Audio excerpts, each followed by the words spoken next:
नमस्कार विद्यार्थी मित्रांनो. मी महेश गडाख पुनश्च एकदा आपले कृषीरत्न अकॅडमीमध्ये हार्दिक स्वागत करतो. या लेक्चरमध्ये आपण बघणार आहे classification of fruits crop. Classification जे फ्रूट क्रॉपचं केलं जातं वेगवेगळ्या बेसिसवर केलं जातं, पण जे एक्झामच्या दृष्टिकोनातून खूप महत्त्वाचे असे दोन क्लासिफिकेशन आपण या व्हिडिओमध्ये घेणार आहोत, जे एक्झामच्या दृष्टिकोनातून खूप महत्त्वाचे आहेत. चला तर सुरुवात करू आपण आता. बघा, पहिलं दिलेलं आहे classification of fruit crop according to the fruit ripening condition और rate of respiration. Fruit ripening condition नुसार किंवा रेट ऑफ रेस्पिरेशन नुसार कशा पद्धतीने क्लासिफिकेशन केलं जातं. बघा, पहिलं दिलेलं आहे क्लायमेट्रिक फ्रूट. ठीक आहे, दोन प्रकारे क्लासिफाय केलं जातं, क्लायमेट्रिक फ्रूट आणि नॉन क्लायमेट्रिक फ्रूट. तर पहिला बघू आपण क्लायमेट्रिक फ्रूट म्हणजे काय. तर बघा, climacteric fruit experience sudden increase in the rate of respiration at the time of ripening. म्हणजे जेव्हा फळ पिकायला येतं, पिकायला लागतं किंवा रायपनिंग कंडिशनला असतं, तर तेव्हा काय होतं, या क्लायमेट्रिक फ्रूटमध्ये रेस्पिरेशनचा रेट सडनली इन्क्रीज होतो. रेस्पिरेशनचा रेट सडनली इन्क्रीज होतो. ठीक आहे, अशा फ्रूटला काय म्हणतो आपण, क्लायमेट्रिक फ्रूट.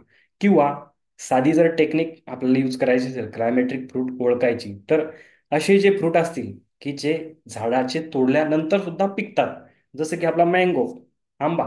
बघा, आपण काय करतो, झाडाला पिकलेले असतात का सगळेच आंबे, काही जे असतील ते पिकलेले पण नसतात. पण काही आंबे आपण काय करतो, किंवा मॅक्सिमम जे आंबे आपण काय करतो, झाडाचे तोडतो आणि त्यानंतर त्याला पिकू घालतो. ठीक आहे, म्हणजे असे क्लायमेट्रिक फ्रूट जर तुम्हाला ओळखायचे असतील, की असे फ्रूट की जे झाडाचे तोडल्यानंतर सुद्धा पिकतात, म्हणजे fruit can be ripe after removing from the plant. ही त्याची डेफिनेशन दुसरी. समजा पहिली डेफिनेशन काय सांगितली, की रायपनिंग स्टेजला आल्यानंतर ज्या फ्रूटमध्ये rate of respiration suddenly increase होतो, ते झाले क्लायमेट्रिक फ्रूट. किंवा असे फ्रूट की जे झाडाचे तोडल्यानंतर सुद्धा पिकू शकतात, ते झाले क्लायमेट्रिक फ्रूट. त्याचे एक्झाम्पल विचारले जातात. क्वेश्चन कसा असतो, which of the following is a climacteric fruit, which of the following is a non climacteric fruit. असा ऑब्जेक्टिव्ह टाईप ऑफ क्वेश्चन विचारला जाऊ शकतो. त्याच्यामुळे एक्झाम्पल महत्वाचे आहे. बघा, मँगो असेल, बनाना असेल, सपोटा म्हणजे आपलं चिकू, गवा असेल, त्यानंतर पपया असेल, ॲपल असेल, फिग असेल, प्लम, पीच आणि ॲनोना. ॲनोना म्हणजे आपलं सीताफळ वगैरे, ॲनोना फॅमिली. ठीक आहे, हे जे एक्झाम्पल आहेत ते पूर्ण लक्षात ठेवा.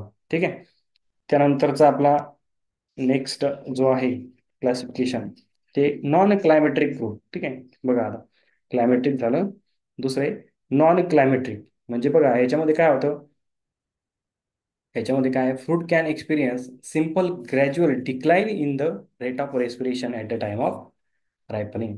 म्हणजे जेव्हा फळ पिकायला येतं तेव्हा त्याचा रेट ऑफ रेस्पिरेशन काय होतो, कमी होतो. एक्झॅक्टली उलटं, क्लायमेट्रिक फ्रूटच्या एक्झॅक्टली उलटं.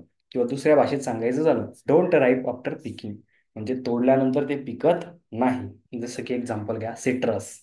बघा, तोडून बघा, ते पिकणार नाही, ते वाळून जाईल डायरेक्ट. ठीक आहे, जसं की मँगो आहे आपलं, एका वेल कंडिशनला, योग्य कंडिशनला आल्यानंतर ते जर तोडलं तर ते पिकतं. ठीक आहे, एक्झाम्पल लक्षात ठेवा, सिट्रस असेल, ग्रेप असेल, पायनॅपल, पोमोग्रॅनेट, लिची आणि बेर. हे झाले नॉन क्लायमेट्रिक फ्रूटचे काय झाले, एक्झाम्पल झाले. नॉन क्लायमेट्रिक फ्रूट काय आहे, की परत सांगतो की हे असे फ्रूट आहे की ज्याचा रेट ऑफ रेस्पिरेशन जेव्हा ते पिकायला जातं तेव्हा ते काय होतं, कमी होतं रेट ऑफ रेस्पिरेशन. क्लायमेट्रिकमध्ये काय होत होता, रेट ऑफ रेस्पिरेशन वाढत होता. आणि नॉन क्लायमेट्रिक फ्रूट अजून ओळखायचे असतील तर असे फ्रूट की जे झाडापासून तोडल्यानंतर पिकत नाही. ठीक आहे, हे झाले नॉन क्लायमेट्रिक फ्रूट. एक्झाम्पल पुन्हा सांगतो, सिट्रस असेल, ग्रेप असेल, पायनॅपल असेल, पोमोग्रॅनेट असेल, लिची आणि बेर. ठीक आहे, त्यानंतर बघा, दुसरं क्लासिफिकेशन महत्वाचं आहे आपलं, अकॉर्डिंग टू द क्लायमेट. पहिलं बघितलं आपण according to the rate of respiration. ठीक आहे, आता according to the climate.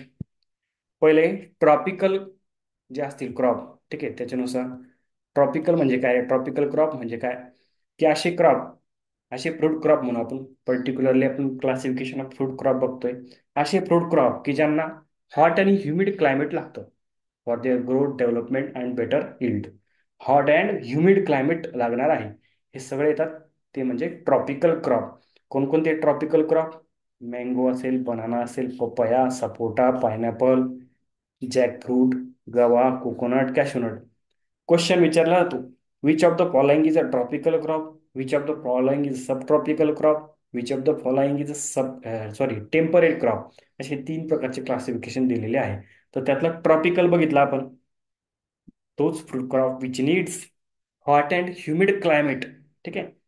Banana असेल, मँगो असेल, पपया, सपोटा, पायनॅपल, जॅकफ्रूट, गवा, कॅशूनट. ठीक आहे. कोकोनट. एक मिनिट. ठीक आहे. हे सगळे जे क्रॉप आहेत ते काय आहे, तुमचे ट्रॉपिकल क्रॉप आहेत. त्यानंतर बघा सब ट्रॉपिकल क्रॉप. याच्यामध्ये काय दिलेले आहे, असे क्रॉप, असे फ्रूट क्रॉप की जे काय करतात किंवा त्यांना कशाची नीड असते, तर need hot and dry climate. Climate कसं लागतं, हॉट अँड ड्राय क्लायमेट लागतं. हॉट आणि ड्राय, उष्ण आणि कोरडं हवामान लागतं सब ट्रॉपिकल क्रॉपला. ठीक आहे. ते झाले. फिग असेल, सिट्रस स्पेसीज असेल, पोमोग्रॅनेट, बेर असेल, लिची, जामून, अवॅकॅडो, ग्रेप, फलसा. ठीक आहे. हे सगळे झाले तुमचे सब ट्रॉपिकल क्रॉप्स. ठीक आहे. त्याच्यानंतर नेक्स्ट बघा, टेम्परेट महत्वाचे आहेत, विचारले जातात. टेम्परेट क्रॉप बऱ्याच वेळा विचारले जातात, महत्वाचे क्रॉप आहे. याचं जर क्लायमेटिक कंडिशनची नीड विचारली तर कोल्ड क्लायमेट लागतं. कसं, कोल्ड, थंड हवामान. बघा, ऍपल असेल, pear, peach, plum, almond, walnut, apricot, cherry, strawberry, walnut. ठीक आहे. वालनट वालनट परत आलं. ठीक आहे. हे जे क्रॉप असतील, हे सगळे या क्रॉपला कसे थंड हवामान लागतं, शीत हवामान लागतं.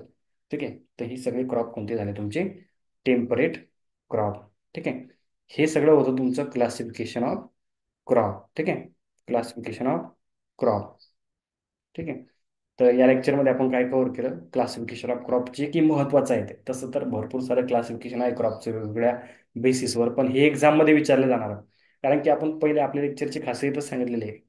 अप टू द एक्झाम जे पॉईंट महत्वाचे असतील तेच आपण लेक्चरमध्ये घेत असतो.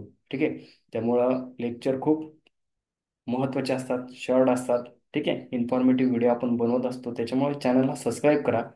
आपल्या वेगवेगळे मित्र असतील, वेगवेगळ्या कॉलेजला असतील, तर त्यांना हे शेअर करा. ठीक आहे.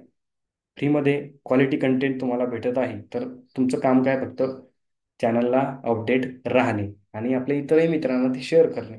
ठीक आहे. थँक्यू.